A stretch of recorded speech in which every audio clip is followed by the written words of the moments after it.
तो हाल ही के बीते 3-4 दिनों में आप लोगों ने देखा होगा जिस तरह से यूएस और वेनेजुएला का जो इवेंट हो रहा है और जिस तरह से यूएस ने वेनेजुएला को लाइक टारगेट किया, उनके कंट्री में गए, इन्वेड किया, सब कुछ बाईपास करके।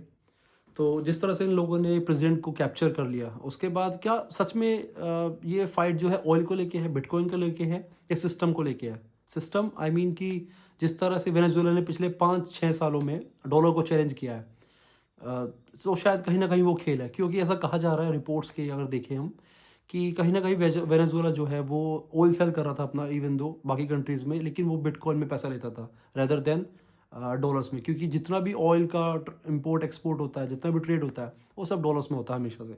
तो कहीं न कहीं वो चैलेंज कर रहे थे यूएस को, तो शायद एक खेल ये हो सकता है। तो ऐसा कहा जा रहा है कि इन लोगों के पास जहाँ तक है कि 6 लाख बिटकॉइन है, तो शायद इसका भी एक बहुत बड़ा खेल है, क्योंकि बहुत बड़ा अमाउंट है ये। क्योंकि हम कंपेयर करें यूएस से इवन, तो यूएस के पास सिर्फ 3,25,000 बिटकॉइन है। तो शायद कहीं न कहीं इस चीज़ का भी खेल हो सकता है, क्योंकि इन लोगों का एक लॉबी है यूएस में स्ट्रैटेजिक रिज़र्व का, जिसके अंडर ये अगर कहीं से भी बिटकॉइन सीज़ करते हैं, तो ये इनको कभी नहीं बेचने वाले, इनका लॉ है ये। तो कहीं न कहीं ये बात जो है पैसे की भी है, ऑयल की भी है और पावर की भी है। पावर ग्रैस्पिंग जो इन लोगों ने दिखाई है पूरी दुनिया को, कि हाँ, हम यूएस और क्यों हैं, बताना चाहते हैं शायद वो। कि जिस तरह से इनके बैकयार्ड में प्ले कर रहा था वेनेजुएला,